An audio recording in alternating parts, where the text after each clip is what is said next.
너희는 믿음 안에 있는가? 너희 자신을 시험하고 너희 자신을 확증하라. 예수 그리스도께서 너희 안에 계신 줄을 너희가 스스로 알지 못하느냐? 그렇지 않으면 너희는 버림받은 자니라. 아멘.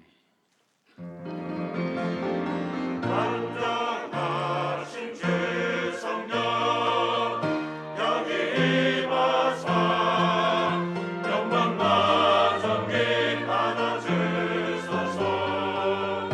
예배합니다. 아멘 아멘. 하나님 감사합니다. 오늘도 저희들을 불러주셨습니다. 예배자로 세워주심을 감사하고 또 이 시간 부족한 저희들 성령께서 붙들어 주셔서 온전히 우리 하나님 홀로 영광을 받으시옵소서.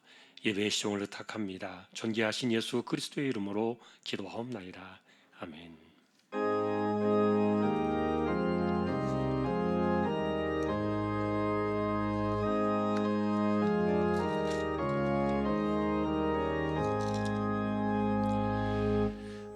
만복의 근원 하나님 온 백성 찬송 드리고 저 천사여 찬송하세. 찬송 성부 성자 성령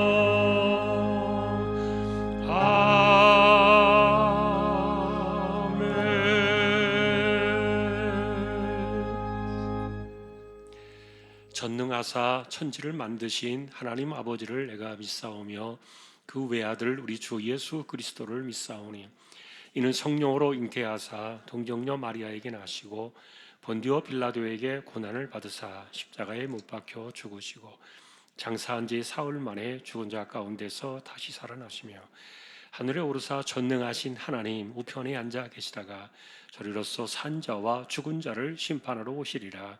성령을 믿사오며 거룩한 공예와 성도가 서로 교통하는 것과 죄를 사하여 주시는 것과 몸이 다시 사는 것과 영원히 사는 것을 믿사옵나이다. 아멘.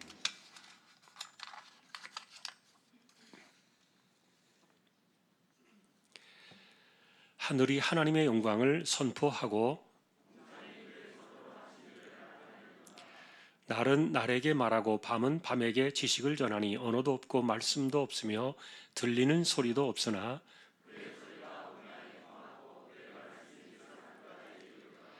여호와의 율법은 완전하여 영혼을 소성시키며 여호와의 교훈은 정직하여 마음을 기쁘게 하고 여호와를 경외하는 도는 정결하여 영원까지 이루고 금 곧 많은 순금보다 더 사모할 것이며 꿀과 송이꿀보다 더 달도다. 아멘.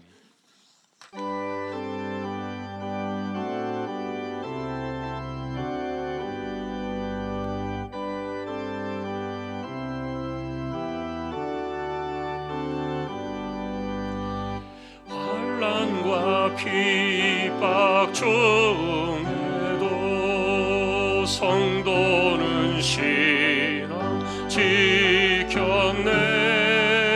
이 신앙 생각할 때에 기쁨이 충만하도다. 성도의 신앙 따라서 죽도록 충성하겠네. 옥중에 매인 성도나 양심은 자유 얻었네. 우리도 고난 받으며 죽어도 영광 되도다.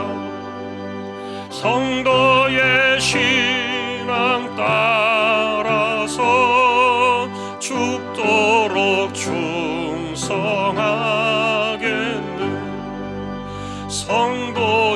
신앙 본받아 원수도 사랑하겠네. 인자노노 행실로 이 신앙 전파하리라. 선거의 신앙 따라서 죽도록 충성하겠네.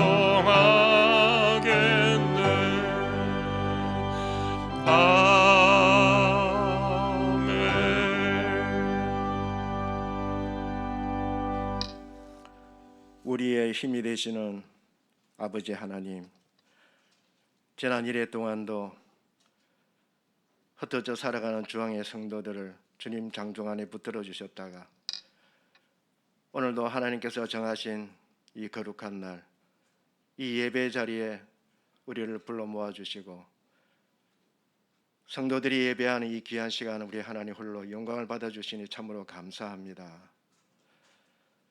장기화된 코로나로 인해서 하나님의 전에 함께 예배하지 못하는 우리 주왕의 성도들, 비록 영상 앞에서 예배드리고 있지만 이 시간에도 그들에게 하나님의 은혜와 위로의 시간이 되기를 간절히 소망합니다. 하나님께서 동일하게 우리 모두에게 이 귀한 시간을 통하여 영광을 받아 주시옵소서.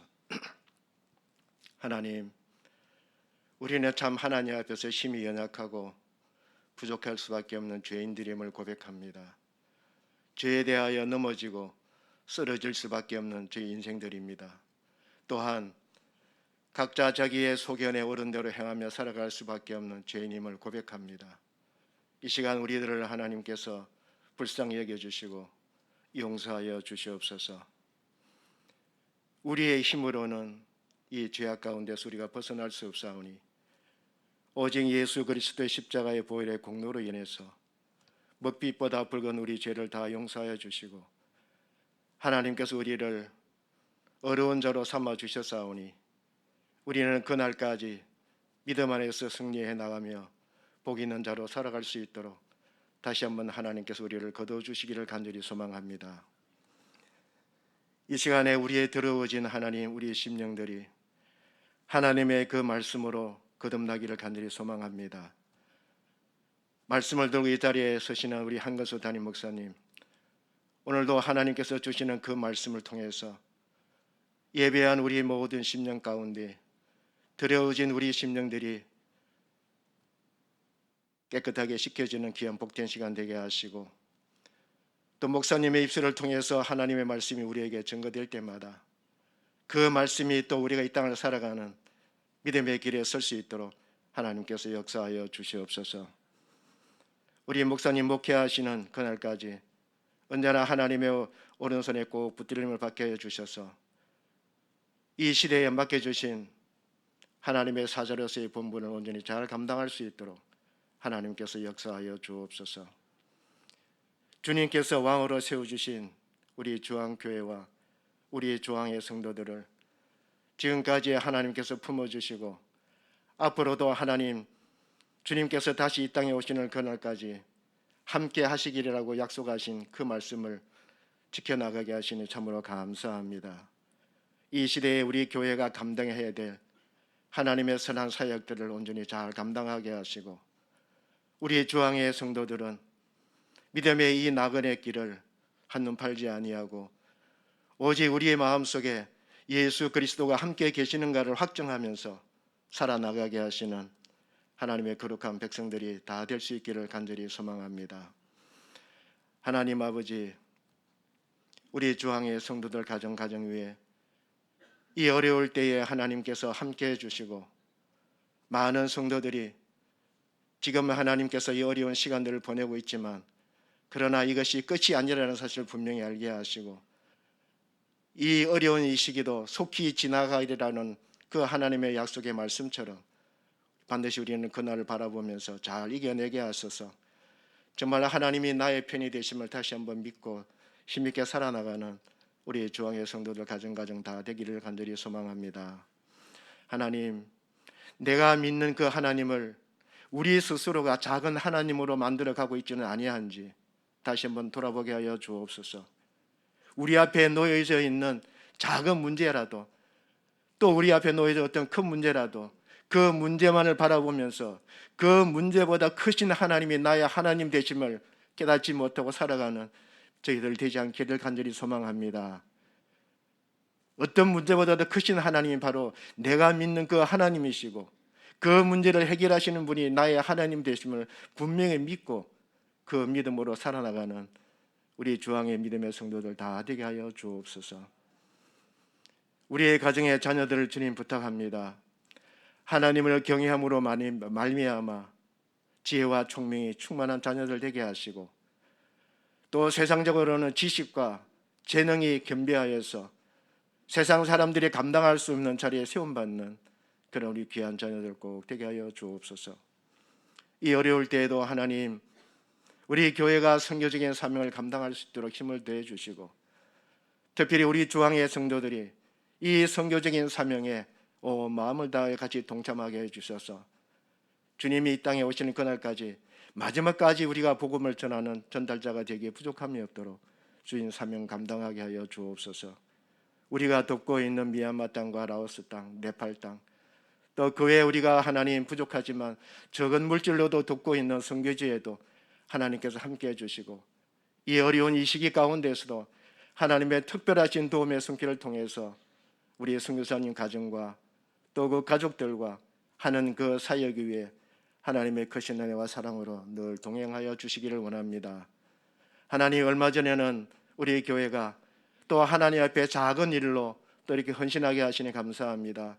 캄보디아에서 한국에 공부하러 온 두 하나님 청년들이 있습니다. 하나님께서 우리 교회가 그 작은 일을 감당해 나갈 수 있도록 우리 성도들과 교회에 힘을 주어 주셔서 참 감사합니다. 그들이 이곳에서 머무는 그 기간 동안에 우리 교회가 그 일들을 넉넉하게 잘 감당하게 하시고, 하나님께서 보내주신 그 두 젊은 청년들이 주어진 하나님 공부를 잘 마치고 그들의 땅에 돌아가서 하나님의 주신 귀한 사명과 비전들을 잘 펼쳐나갈 수 있는 우리 젊은 친구들이 될 수 있도록 하나님께서 도와주시기를 간절히 소망합니다. 하나님께서 이제 새로운 정부를 또 들어서게 해주셨습니다. 하나님, 이제 이 새로운 정부가 하나님의 마음에 합한 정부가 되기를 간절히 소망합니다. 하나님께서 세워주시는 대통령과 그 모든 위정자들이 이제는 그 마음을 싣고 생각을 내려놓고 하나님께서 함께 하시는 가운데 이 나라와 이 민족들을 잘 세워나갈 수 있도록 하나님께서 다시 한번 힘을 대해 주시기를 간절히 소망합니다.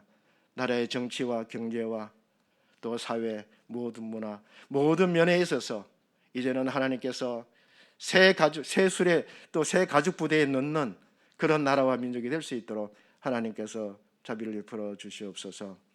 오늘도 하나님을 예배합니다. 이 예배하는 자리에 함께하지 못한 우리 성도들에게도 하나님의 위로하심이 있게 하시고, 또 함께 나와서 예배하는 우리 모두에게 마음을 다하고 뜻을 다하고 힘을 다해서 하나님의 영광을 받으시는 복된 예배 시간이 되게 하여 주옵소서. 아름다운 찬양으로 하나님께 영광을 돌리고 아름다운 연주로 하나님께 올려드리는 귀한 우리 찬양대와 합주단에게도 변함없는 하나님의 사랑하심 가운데 주어진 사명들을 기쁨으로 잘 감당해 나갈 수 있도록 하나님께서 힘을 다하여 주옵소서. 오늘도 우리 예배 가운데 우리 하나님이 함께 하시기를 간절히 소망하며 우리 예배를 받으실 하나님 앞에 감사하며 존귀하신 예수 그리스도의 이름으로 간절히 기도하옵나이다. 아멘.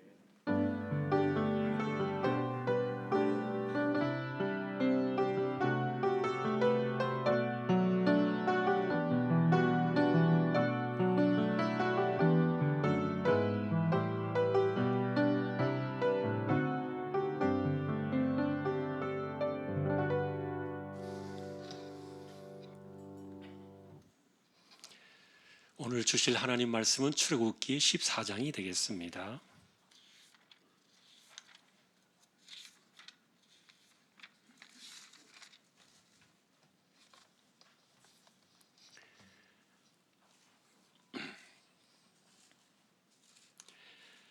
(21절에서) (25절까지) 한 절씩 교독하겠습니다. 모세가 바다 위로 손을 내밀매 여호와께서 큰 동풍이 밤새도록 바닷물을 물러가게 하시니 물이 갈라져 바다가 마른 땅이 된지라.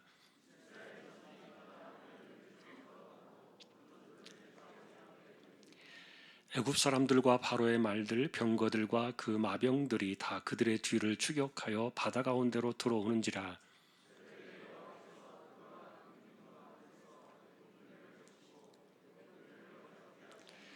같이 보겠습니다. 그들의 병거 바퀴를 벗겨서 달리기가 어렵게 하시니 애굽 사람들이 이르되 이스라엘 앞에서 우리가 도망하자. 여호와가 그들을 위하여 싸워 애굽 사람들을 치는도다. 아멘. 교회 소식 말씀을 드립니다. 주보 12쪽 같이 보아주시기를 바랍니다. 이번 주 성경 읽기는 사사기 10장에서 사무엘상 2장까지가 되겠습니다. 어제까지 적립된 낙헌예물 2억 1,042만 5천 28.36% 적립이 되었습니다. 또 감사를 드립니다. 4월 달에 첫 주 세례식, 둘째 주에 성찬식, 그리고 셋째 주에는 부활절 이렇게 4월에는 일정이 있습니다. 참조하시기 바랍니다. 그리고 문지용 집사님 모친께서 소천하셔서 지금 장례 중에 있습니다. 오늘은 그래서 오후 예배 마친 후에 위로 예배를 다녀오려고 합니다. 삼성의료원에 계신데 또 서로 여러분 위로의 교제 함께 할 수 있기를 바랍니다. 그리고 이성민 전사님 또 새로 부임을 했습니다. 예배 후에 소개하도록 하겠습니다.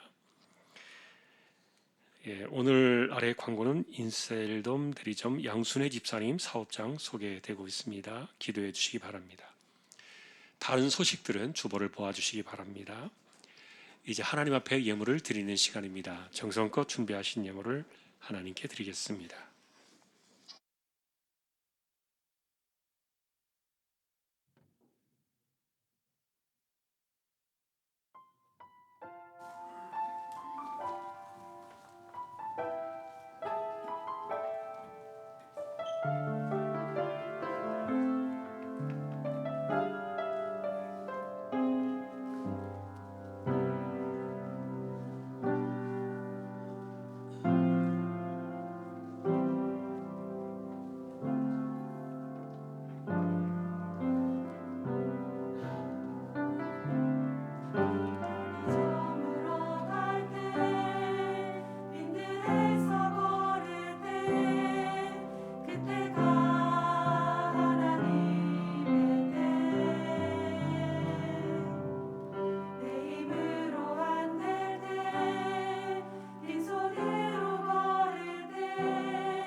찬양으로 섬겼습니다. 전도회를 하나님께서 기억해 두시고 믿음으로 이 세대를 이겨나가는 승리하는 전도회 모든 회원들 다 되게 하여 주십시오. 하나님께 이 시간도 믿음으로 하나님의 것을 구별하여 드립니다. 주일원금 10의 1조입니다. 목적을 따라 선교 구제 장학 차량 드립니다. 보이지 않는 가운데 드려지는 낙헌 예물 있습니다. 또 감사를 드립니다. 범사에 감사합니다.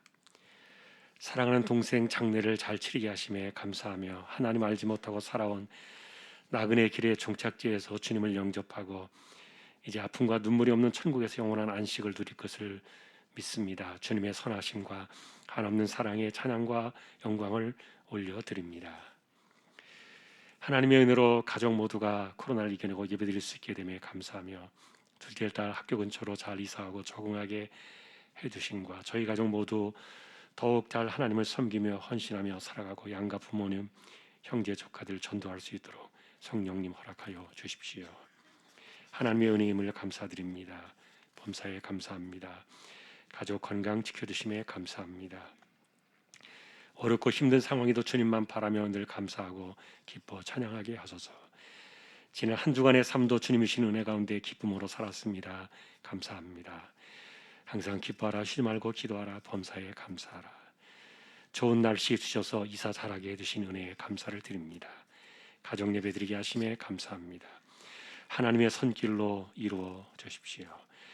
항상 믿음 안에 있는가 자신을 시험하고 확증하는 삶을 살아가게 하옵소서. 작은 아들 첫 출근하게 되어 감사합니다. 좋은 만남 주시고 즐거운 일터 되게 하옵소서. 한 주간도 건강하게 지켜주시고 가정에 평안함을 주심에 감사합니다. 삶 가운데 늘 건강 주시고 지혜롭고 복된 자녀들로 자라게 하옵소서. 가족 건강들 지켜주시고 복된 길로 인도하옵소서. 어머니를 지켜주옵소서. 부르시는 그날까지 고통받지 않도록 함께 주시기를 빌며 범사에 감사합니다. 작은 아들의 생일을 감사드립니다. 몸과 마음이 건강하고 늘 긍정적인 생각으로 최선을 다하는 주님의 자녀로 살 수 있기를 소망합니다. 감사합니다. 아들이 학교 생활에 최선을 다하고 믿음의 회복을 간구하는 주님의 자녀가 되게 하옵소서. 남편 60번째 생일을 감사합니다. 영육간의 모두 건강을 허락해 주시고 주님의 교회 안에서 사업장도 번창하게 하시옵소서. 오늘도 우리의 손길이와 같습니다. 중심을 보시는 하나님 마음을 지켜두시고 붙들어 두시고 혼란의 세대지만 잘 이겨나가며 어디에서 무엇을 하든지 기도의 무릎으로 이마에 땀 흘려 가며 열심히 하나님만을 신뢰하며 살아가고 또 주시는 그 힘과 은혜로 이 세대를 이겨나가는 저희 모두 되게 하여 주옵소서. 존귀하신 예수 그리스도의 이름으로 감사하며 기도 올리옵나이다. 아멘.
하나님 감사합니다.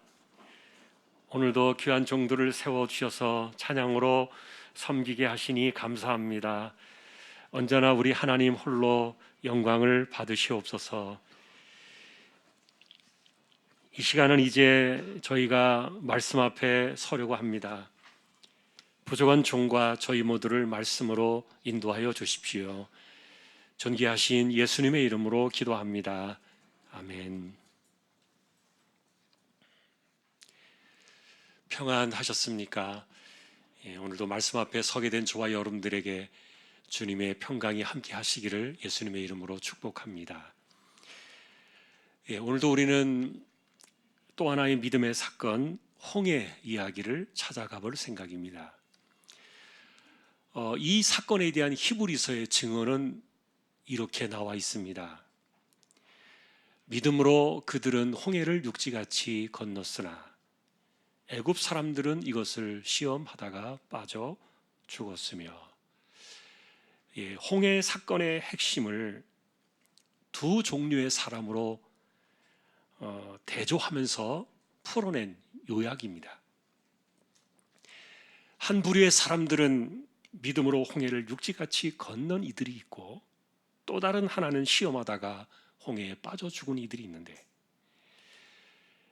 그래서 누군가에게는 믿음으로 바다를 육지처럼 건넜고, 누군가에게는 시험하다가 바다에 빠져 죽은 이들이 홍해 사건이다. 무엇이 이들의 생과 사를 가른 것인가? 그것을 믿음이었다고 이렇게 히브리서는 증언해주고 있지만, 사실은 하나님의 주권임을 우리는 부인할 수가 없죠. 여러분은 이 히브리서의 간단한 한 줄의 해석 속에서 홍해 사건의 무엇을 바라볼 수 있겠습니까? 오늘 본문은 이제 다시 우리 출애굽기의 배경으로 이제 돌아오게 됩니다. 일반적으로 홍해 사건 그리고 이 유월절 이 사건들은 구원에 관한 거대한 그림을 그려주고 있습니다. 그러나 오늘 우리가 사실 주목하고 싶은 것은 이 홍해 사건 속에 나타난 하나의 패턴이에요. 그것은 하나님께서 의도하신 하나님의 계획이었는데, 여기는 두 개의 주제가 나옵니다. 첫째는 구원받은 백성들을 이끌어 가시는 하나님의 패턴을 좀 보자. 그리고 또 하나는 그것을 이해하고 반응해야 했던 믿음의 행동 양식은 무엇이었는가? 다시 말하면 우리는 어떻게 해야 하는가? 이 두 가지가 오늘 말씀의 주제입니다. 여러분은 하나님의 패턴이라는 말을 들어보신 적이 있습니까? 패턴이라는 말이 뭐냐? 일정한 방식이 반복되어지는 것을 패턴이라 그렇게 이해하시면 될 겁니다. 예를 들면 해 아래 새 것이 없는 이 세상에 이 모든 것은 큰 틀에서의 패턴이죠. 해가 지고 달이 뜨고 봄, 여름, 가을, 겨울처럼 반복적으로 돌아오는 이런 일들을 우리는 패턴이다 이렇게 부릅니다. 그렇다면 우리의 일상 안에서도 일정한 하나님의 패턴은 있을까? 확정해 보기는 어려울 수도 있겠지만 적어도 이 홍해 사건은 다분히 의도가 깔려있는 하나의 패턴이 있다. 이 안에는 우리를 향하신 하나님의 의도가 분명히 있다. 자, 왜냐하면 6월절 그 밤을 지나서 이스라엘이 약속의 땅을 향해서 나왔던 것은 놀랍게도 평평한 도로가 아니었습니다. 더군다나 그것은 외통수 길이었습니다. 이건 의도하지 않고서는 도저히 불가하다는 이해죠. 정말 길도 없고 쉴 곳도 하나 없는 그 광야, 아무리 지나가는 길이라 할지라도 이건 아니다, 그런 생각이 드는 거예요. 예를 들면 야곱이 300여 년 전에 가족을 이끌고 애굽으로 내려오던 그 길로만 올라가도 2주간이면 충분해요. 그런데 굳이 길도 없는 이 광야로 돌아서 먼 곳으로 나오게 하신 것은 이스라엘의 입장에서 볼 때는 이거 하나님의 실수 아니냐, 정말 이해할 수 없는 선택이다. 그렇게 판단할 수 있는 내용들인데, 더구나 이스라엘을 보냈다고 해서 바로가 포기를 했습니까? 며칠만 달려오면은 200만이 넘는 그 이스라엘을 따라오는 것은 정말 쉬운 일이었죠. 이것을 모르실 리가 없는 하나님께서 왜 굳이 돌아나간 그 길을 이런 광야로, 그것도 외통수로 인도하셨느냐, 한번 생각해 보자는 거예요.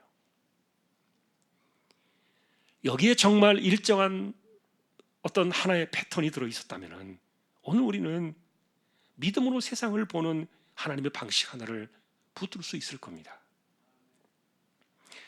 그것은 광야와 홍해길로 이끌어 가신 고의적인 방식의 패턴 때문인데, 왜 그리 하셨을까? 반드시 물어봐야 될 질문이에요. 이스라엘을 시험하시려고 그랬을까? 아니면 하나님의 놀라운 권능을 보여주기 위해서 그러셨을까? 여러분이 생각하실 때는 뭐라고 생각하십니까? 이스라엘을 시험하시려고 일부러 그렇게 인도하셨다면 이스라엘은 그날에 확실히 실패자들이었습니다. 말도 되지 않는 원망을 쏟아내었고, 그리고 자책을 토해내면서 심지어는 유월절의 그 구원마저도 뒤엎어버릴 듯이 막말을 쏟아냈기 때문인데, 반면에 하나님의 권능을 보여주기 위해서 그리 하셨다면 하나님은 성공하셨습니다. 바다를 갈라내셨습니다. 그리고 거기에 애국 군대를 전부 수장시키셨습니다. 그날에 우리에게 보여주신 그 하나님의 권능은 정말 최고입니다. 그러나 여러분, 우리에게 문제는 그 홍해 바다의 목적이 아니라 지금 보고 싶은 것은 패턴입니다. 하나님께서는 이와 같은 사건들 속에서 분명히 뭔가 하나의 패턴을 우리에게 보여주고 싶어 하시는데, 이것을 이해하는 곳에 믿음이 있었기 때문이에요. 자, 그렇다면 이 홍해 사건을 통해서 드러나고 있는 패턴은 도대체 뭐냐? 첫 번째는 하나님께서 이끄시는 그 여정이 광야였다는 사실이고요. 두 번째는 광야 길에서 만나는 것은 홍해바다라 할지라도 그런 것들은 언제든지 갈라내 버리시겠다는 하나님의 강력한 의지가 담겨 있습니다. 여러분이 만약 이런 상황들을 하나님께서 고의로 이끌어 가신 하나의 패턴으로 이해할 수가 있다면, 우리가 이 패턴의 길목에서 우리의 인생을 이해하는 것이 얼마나 중요한가 깨닫게 될 거예요. 사실 패턴의 방향이 광야였다면, 하나님의 이 패턴은, 하나님의 계획은 좋은 길이나 단숨에 가나안으로 향하는 길이 아니라 광야를 고의로 하나님이 선택하셨다는 그런 뜻인데, 그러면 이런 패턴이 우리에게도 일상이 될 수 있는가 물어보는 거예요. 여러분, 기독교의 역사는 어땠습니까? 한때는 기독교가 세상에서 잘 나가고 위상이 높아지고 권세를 부릴 때가 있었습니다. 그럴 때는 어김없이 이 광야의 패턴을 버렸습니다. 세상에서 왕 노릇을 하고 그리고 권세를 부리는 그 패턴을 취할 때는 그것이 하나님의 방식이라고까지 항변까지 했던 시대가 있었어요. 그러나 여러분, 이런 세상은 언제나 오래 가지 않았어요. 얼마 가지 않아서 고통으로 돌아서고 환난과 고난의 시대를 불러왔어요. 그리 해서야 어김없이 교회는 광야에서 하나님의 패턴으로 돌아가고, 이것이 여러분 기독교 2000년 동안 역사의 방식인데요. 자, 문제는 이런 방식의 깨달음이 우리가 살아가는 인생의 문제에 대한 해법을 위한 영적인 이해와 수단까지도 바꿔버린다는 사실이에요. 하나님께서 고의로 인도에 가신 이 광야를 왕노릇하는 세상으로 바꾸려고 했을 때는 교회는요, 타락의 시간으로 어김없이 들어갔습니다. 역사의 교훈이에요. 심지어는 돈에 눈이 멀어가지고 면죄부라는 이름으로 헌금까지 강요했던 시절이 있었잖아요. 그거는 착취였지 헌금이 아니에요. 심각한 타락의 흔적이에요. 그런 시절 속에서 하나님의 나라와 그의 의를 구하는 자들에게는 이 모든 것을 너희에게 도와하시리라, 이런 축복은요 하나도 나타나지 않았어요. 도리어 모든 것을 너희에게 더하시리라. 이 놀라운 은혜의 약속은요, 교회가 광야에 서 있던 시간들이에요. 신자들 역시 이 교회의 뒤를 따라 광야의 길에서 하나님의 패턴을 구하던 때 은혜는 쏟아졌어요. 참으로 은혜는 이 광야에서 하늘의 이슬처럼 쏟아지고 있었다는 역설이에요. 그러니 내가 서 있는 곳은 광야인가? 나는 광야의 길 속에서 하나님 말을 바라보며 따라가는 신자인가? 이런 그 자의식의 변화는요, 굉장히 놀라운 믿음을 만들어내고 있는 겁니다. 다시 말하면 하나님께서 일부러 이렇게 인도해 가시는 그 하나님의 고의적인 패턴 속에 내가 있느냐에 대한 확신의 문제예요. 이 말은 지금 내가 처해 있는 나의 처지가 내가 만든 것이 아니라 하나님이 의도하신 패턴 속에 내가 들어있다고 믿는다면, 그렇다면 그 안에 깃들어 있었던 하나님의 분명한 이끄심과 방식 역시 반드시 존재할 것이다. 그 안에서 우리는 믿음 사건으로 나갈 수가 있는 거예요. 그리 되면은 홍해 바다든지 애굽의 군대든지 전혀 문제가 될 것이 없는 모세의 믿음 안으로 우리 역시 들어갈 수가 있는 겁니다. 그러니 내가 원하고 바라고 추구하는 것이 광야였는가? 아니면 왕노릇인가? 잘 분별해 보면은요, 이스라엘에게서 그림이 그려져요.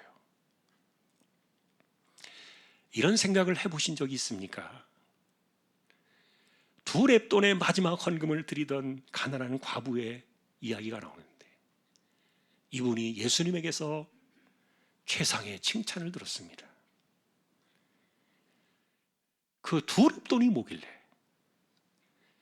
그런데 중요한 것은 그것이 마지막 그의 재산이었다. 이 마지막 그것이 이분의 손에서 떠나갈 때 그 순간부터 과부는 홀로 광야에 서게 되어야 한다는 사실을 그녀는 알고 있었을까? 아마 그랬을 겁니다. 그것에 대한 생각이 없었다면 절대 마지막 두 렙돈은요, 내려놓지 못하는 거예요. 그게 인간의 본성이에요. 그러나 신앙으로 그것을 내려놓는 그 순간에 이분은 광야에 서게 되는데, 중요한 것은 광야에 서면은요, 누가 과연 이후에 나의 빈손을 채워줄 것인가? 누가 나의 배고픔을 해결해 줄 것인가? 방식이나 선택의 문제는 더 이상 과부의 것이 아니라는 말이에요. 두 렙돈을 쥐고 있을 때에는 다음 끼니에 대한 걱정까지 과부가 해야 되지만, 그러나 모든 것을 하나님께 내려놓고 광야에 서는 그 순간부터 중심은 이제 과부가 아니라 하나님 그분 자신에게로 돌아가는 거예요. 그래서 예수님은 그 과부가 마지막을 드렸다, 그것을 강조해 주셨는데, 그 이후는 하나님께서 행하실 그 주권을 보는 거예요. 이런 이야기도 있습니다. 12년 동안 혈루증으로 앓던 여자가,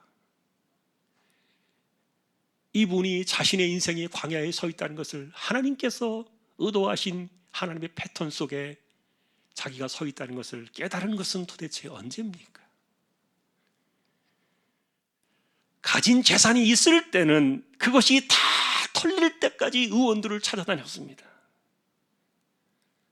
다 끝나고 차도를 보이지 않고 모든 것을 다 내려놓은 그 이후에 비로소 그때 예수님에 대한 소문이 들려오기 시작합니다. 그 말은 예수님에 대한 소문이 그때 처음 들려왔다는 이야기가 아니에요. 소문은 이미 많이 무성하게 퍼져 있었지만은 그 전에는요, 여자의 귀에 그 소문이 들려오지 않았던 거예요. 그러나 의원에게 갈 돈마다 다 떨어지고 희망이 사라질 때, 그래서 예수님의 소문이 들려오기 시작할 때 비로소 율법도 무시하고 사람들 틈새를 비집고 들어와서 예수님의 옷가를 만지게 되는 사건을 만들어내었던 거예요. 여러분은 이 여자가 언제 예수님에 대한 소문이 그의 귀에 들어오기 시작했는지를, 그 이야기를 이해할 수 있겠습니까? 그런 시간이 오고 나서야 이 여자는 광야에서 홍해를 가르신 또 다른 방식 주님의 권능을 만났던 거예요. 여러분, 확실히 이런 패턴의 이해는요, 역방향이에요. 광야의 개념 때문인데 혹시라도 내가 이러다 죽을 수도 있겠다. 너무너무 힘이 들다. 때로는 식은땀이 주르륵 등골을 흘러내릴 때, 그럴 때 여러분들이 생각할 하나님의 패턴은 내가 지금 광야에 서 있는가?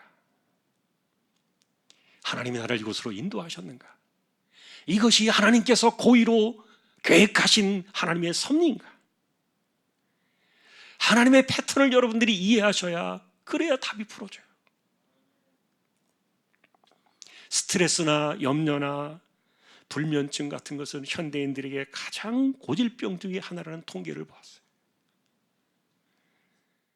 누구나 시달릴 수 있는 현대의 질병이에요.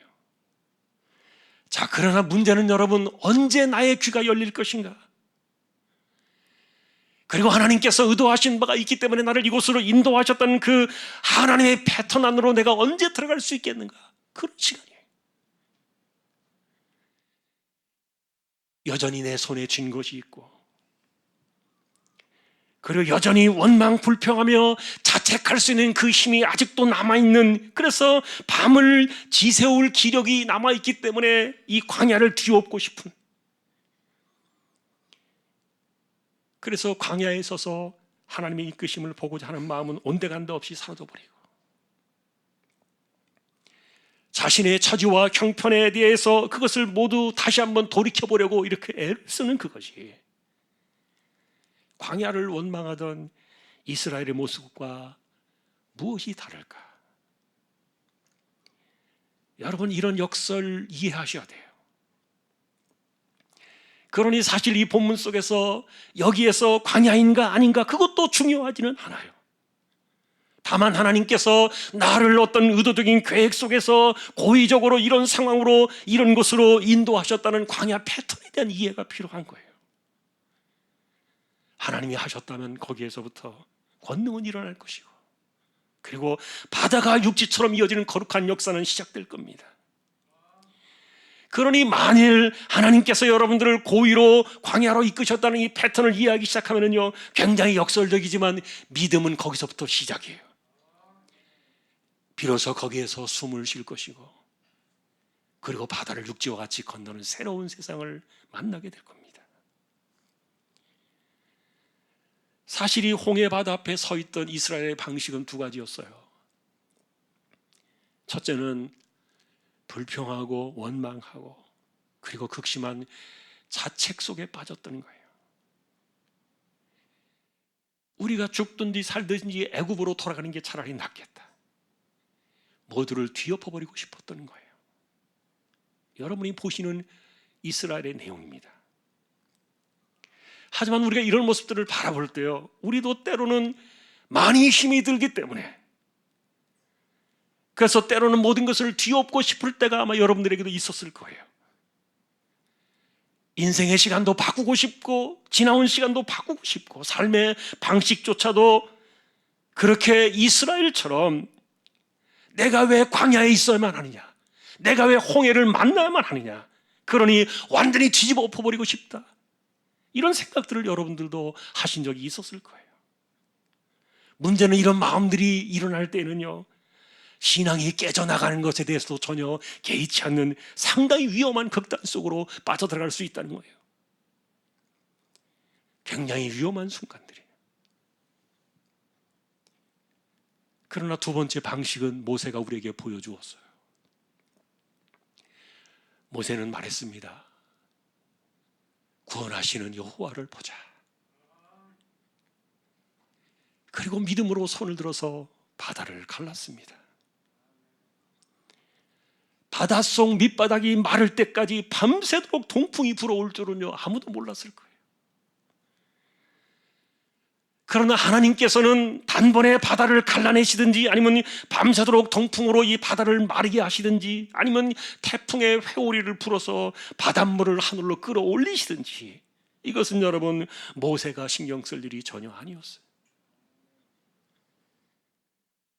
단지 하나님께서 이 바다를 가르실 것이라고 말씀하신 대로 육지처럼 건너게 하실 것이라는 그 믿음 하나면 충분했던 거예요. 그러니 여러분 모세가 보여주고 있는 방식은 언제나 하나님 그분이셨습니다.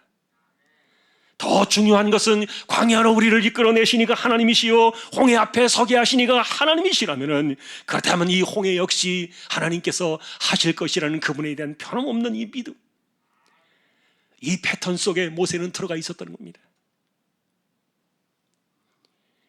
그러니 우리는 이 본문에서 모세가 붙들고 있었던 그 하나님의 놀라우신 계획의 패턴들을 보는 거예요. 그리고 그 안에서 믿음의 방식을 토해내는 이 거대한 권능의 사건들을 우리는 주목해 보는 거예요. 이스라엘은 하나님의 패턴을 이해하지 못했기 때문에, 그것을 받아들일 수가 없었기 때문에 원망하고 불평하고 자책하면서 하나님을 대적할 수밖에 없었는데, 왜 이스라엘은 그럴 수밖에 없었는가? 하나님이 의도하신 이 사건에 대한 하나님에 대한 신뢰가 떨어졌어요. 그리고 하나님께서 주도해 가신다는 이 하나님의 패턴을 그들은 이해하고 받아들일 수가 없었던 거예요. 자신들이 생각했던 대로, 자신들이 원했던 대로 그것과는 전혀 다른 양상으로 이것이 발전되고 있었기 때문에, 그러니 도리어 애굽보다도 못하다는 그 광야라는 사실에 그들은 분노하고 있었던 거예요. 그러니 본문 사건은 우리에게 다시 되묻게 됩니다. 만일에 누군가가 화가 나 있습니까? 자신의 삶에 대해서 만족이 없어서 굉장히 예민하게 지금 짜증을 내고 있습니까? 신경이 날카롭게 곤두서 있습니까?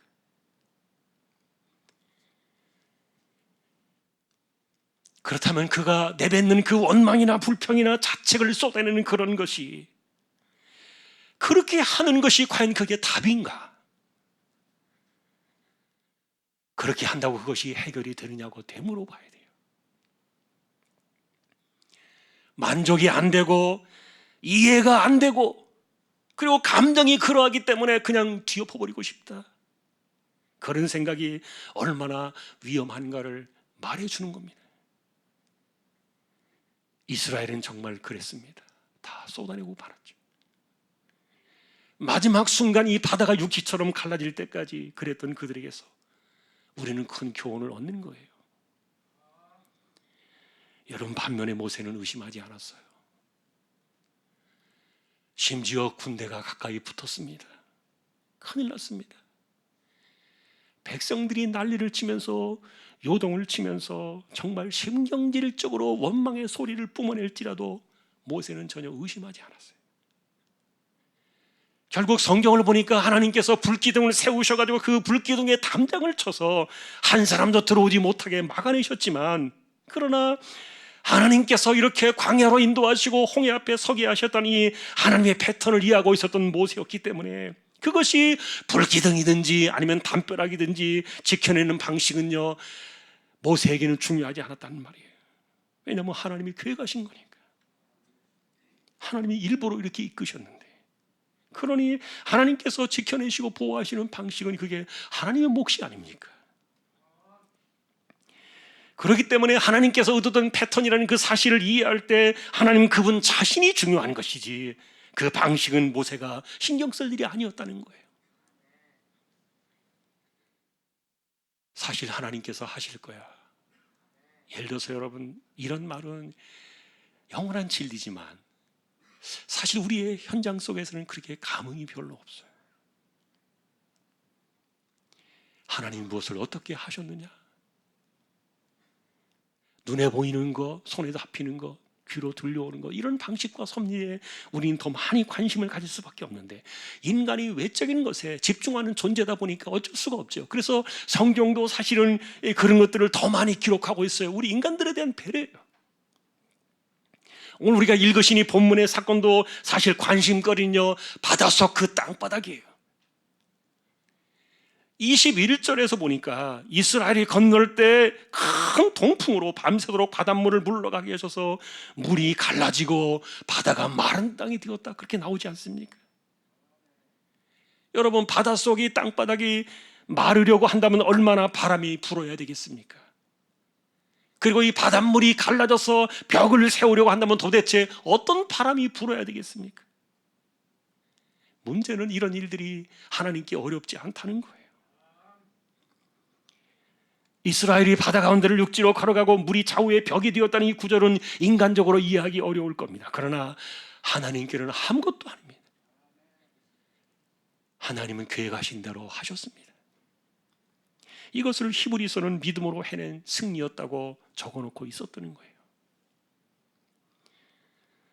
문제는 그 다음 구절인데요. 뒤따라 들어온 그 애굽의 군대가 바다 가운데로 들어왔을 때 무슨 일이 일어나고 있었느냐? 24절 25절은 이렇게 적고 있습니다.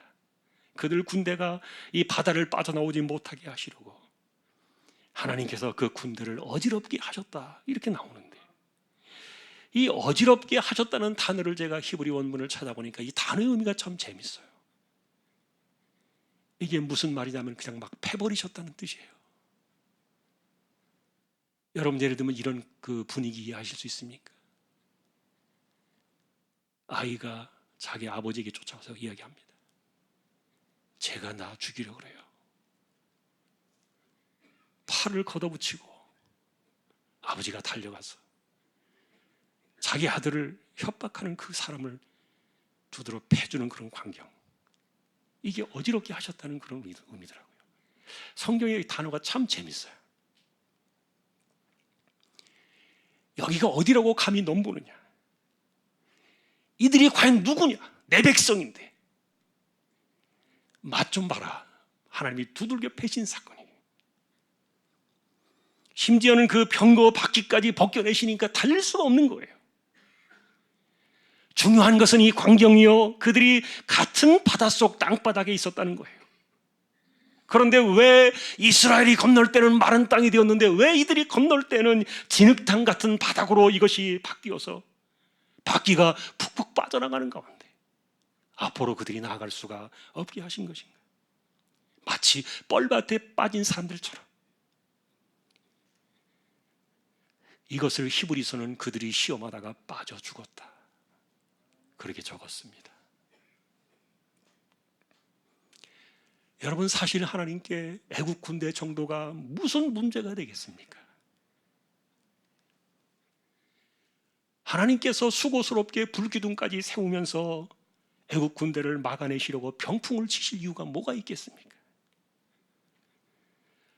또 이렇게 따라온 그들을 그냥 마구잡이로 패버리셨다는 이 구절이 정말 우리에게는 마음을 시원하게 하는 재밌는 구절이기도 하지만, 이런 것들이 하나님께 무슨 일이 되겠습니까?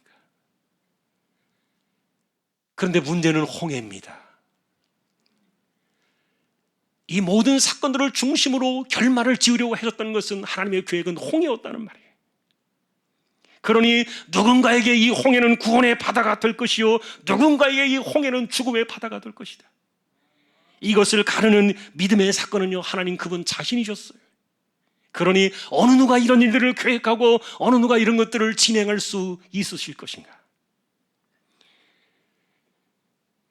중요한 것은 이 출애굽기 성경이 우리에게 이와 같은 패턴을 보여주고 있어요. 하나님이 계획하시고 하나님이 진행하시고 이와 같은 방식들을 우리에게 알려주기 위해서 이 사건들을 이렇게 적어놓았는데,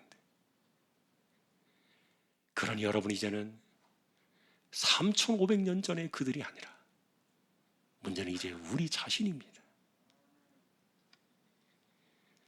말씀을 정리해 보겠습니다. 우리가 이 본문 사건에서 만나는 주제는 하나님의 패턴이라는 이해입니다.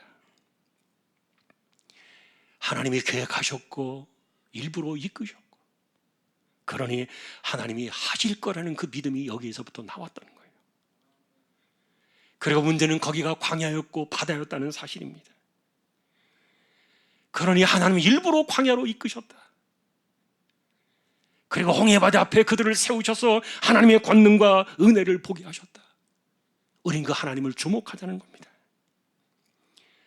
그 앞에서 이스라엘은 의심을 했고, 그러나 모세는 믿음으로 이 홍해바다를 갈라내는 그런 사건들을 우리가 보고 있는 거예요. 여러분, 이런 이해들을 우리에게 바로 가져오는 것이 때로는 극단적인 것일 수도 있겠지만, 그러나 놀랍게도 하나님께서 이런 패턴을 쓰고 있다는 이 방식은요, 상당히 우리에게 생각을 바꾸어 줘요. 하나님께서 나의 삶을 계획하시고 의도하신 가운데 이렇게 이끌어 가시는가? 만일에 우리의 삶 속에서 하나님의 패턴을 우리가 이해하게 되면은 여러분이 문제를 바라보는 그 방식은 확 바뀌게 될 겁니다. 이건 정말 정신이 번쩍 드는 일이에요. 그러니 우리가 선택할 것은 하나님 그분 자신이에요. 하나님께서 만일에 어떤 계획된 의도 가운데 광야에 여러분들을 세우셨다면, 만일에 그런 패턴 안으로 들어가서 여러분들이 그 안에서 하나님을 주목해 본다면 이스라엘처럼 원망하는 것은 굉장히 위험하다는 겁니다. 우리는 모세처럼 그분을 주목해야 돼요. 실제로 아픔이나 고통이나 염려나 걱정이나 번뇌나 현대인의 이 불면증 같은 길고 긴 싸움의 터널에서 우리는 늘 서 있습니다. 그러나 여러분, 그런 것들을 붙잡고 여러분이 씨름하기보다 하나님의 패턴 안으로 이 문제를 가지고 들어가시면 안 되겠습니까? 우리의 삶의 문제를 풀어가는 의식의 가장 큰 해법은 광야에서 이끌어 가셨던 하나님의 그 패턴을 보는 거예요. 그러니 우리가 하나님을 주목하지 못한다면 이해할 수 없는 수많은 상황들을 만날 때 원망하고 불평하고 자책하면서 뒤엎고 싶은 그런 감정들에 빠질 수도 있을지 모르겠어요. 사람들은 이렇게 말할 겁니다. 우리 때문에 생긴 아픔이에요. 하나님과 상관이 없는 거예요. 이렇게 이야기할 수도 있겠지만, 그러나 여러분, 하나님과 무관한 일들이 세상에 무엇이 있겠습니까? 그러니 홍해 앞에서 이스라엘이 잃어버렸던 것은 길이 없는 광야나 가로막힌 바다가 아니라 그들이 놓쳐버린 것은 하나님 그분 자신이셨다. 이것을 모르고 광야와 홍해 앞에 서니까 분통을 터뜨리고 원망을 폭발했는데 이들은 하나님을 놓쳤다는 거죠. 그러나 여러분, 우리가 하나님의 패턴 속에서 우리의 인생의 광야를 이해한다면 도리어 그 안에서 광야는 하나님을 경험하는 곳이 됩니다. 분노하는 장소가 아니라 하나님께서 이끄셨다. 그리고 하나님이 하셨다. 이런 그 신앙의 패턴에 대한 하나님의 계획을 우리가 이해한다면 그 속에서 우리는 홍해를 갈라내는 역사를 우리는 또다시 만나게 될 겁니다. 사랑하는 성도 여러분, 이제는 그들이 아니라 우리입니다. 우리 자신을 보아야 합니다. 삶에 대한 그 이해의 폭을 우리는 하나님의 패턴 속에서 우리의 삶을 해석하면서 그 안에서 하나님이 행하실 하나님의 놀라운 일들을 믿음으로 바라보는 이 거룩한 은혜의 역사, 이것이 저와 여러분들에게 믿음의 사건으로 확증되어질 수 있기를 존귀하신 우리 주님의 이름으로 간절히 축원합니다. 찬송가 345장입니다.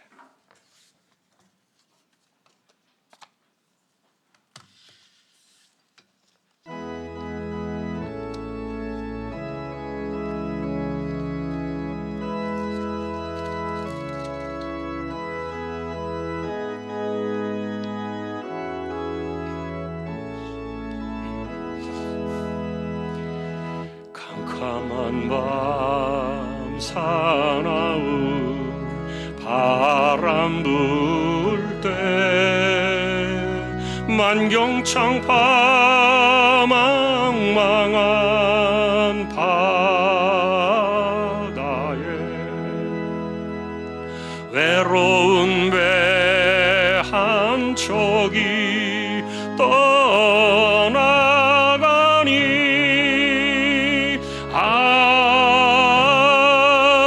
위태하구나.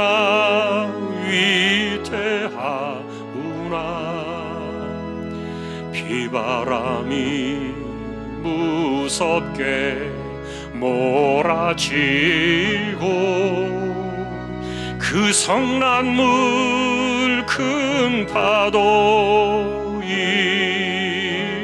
때에 저 뱃사공 어쩔 줄 몰라니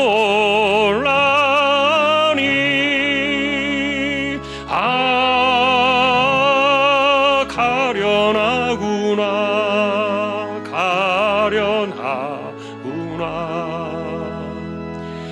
절망 중에 그 사고 떨면서도 한 줄기의 밝은 빛 보고서 배 안에도 하나님 계심 믿고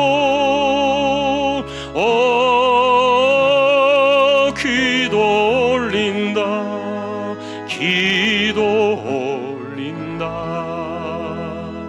아버지여 이 죄인 굽어보사 성난풍랑 잔잔케 하시고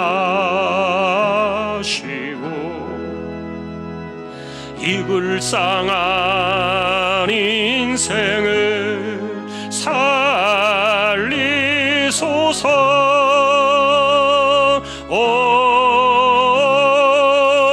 우리 하나님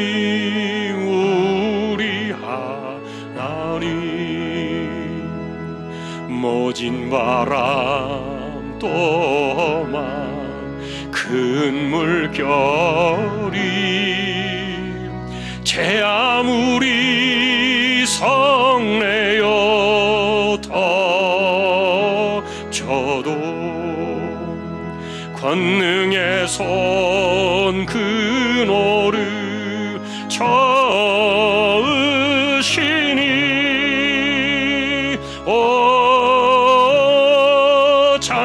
잔잔한 바다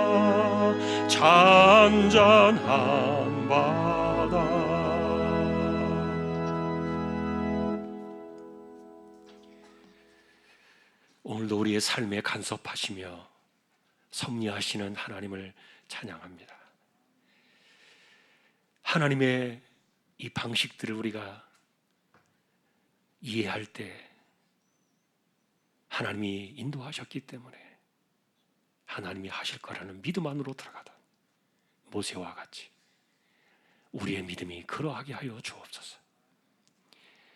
하나님의 패턴을 이해하지 못했던 이스라엘은 광야라는 사실 때문에 홍해라는 사실 때문에 그들은 원망과 불평을 쏟아냈지만 이것이 다 하나님이 일부러 하셨다는 사실을 기억할 때 하나님의 주권을 바라보고 하나님의 권능 속에 우리의 삶을 기대어 홍해가 갈라지는 역사는 지금도 변함없이 믿음의 삶의 현장에서 일어나고 있음을 우리 또한 의심하지 않게 하여 주옵소서. 하나님을 신뢰합니다.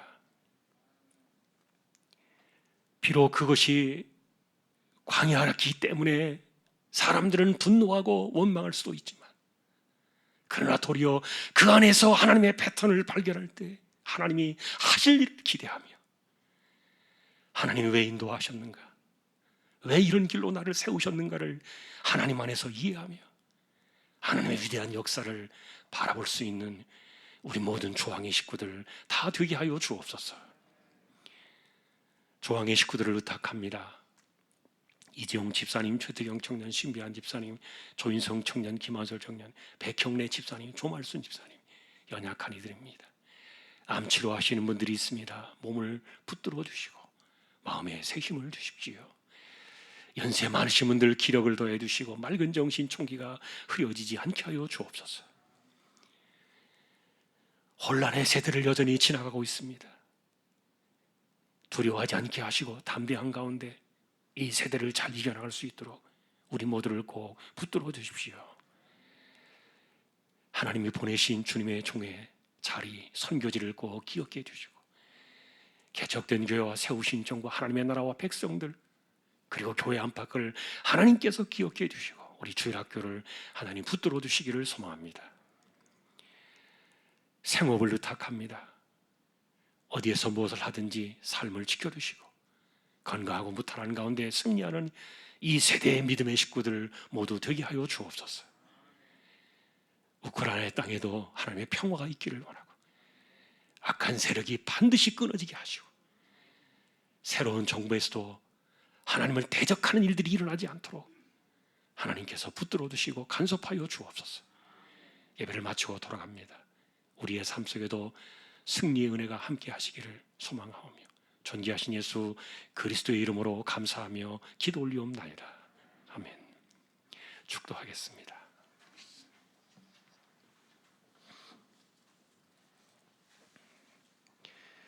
우리 주님 예수 그리스도의 은혜와 하나님 아버지의 사랑과 성령님의 감화 감동 위로 인도 교통 충만하심이 나의 삶 속에 하나님의 패턴을 이해하고 하나님의 주권과 섭리를 바라보며 오늘도 광야에서 감사하며 홍해 바다를 믿음의 손을 내밀어 바다를 갈라냈던 모세처럼 승리를 이루어 가기를 원하는 우리 모든 심령들, 조항의 가족들 위해 이제로부터 영원까지 함께 있을지어다.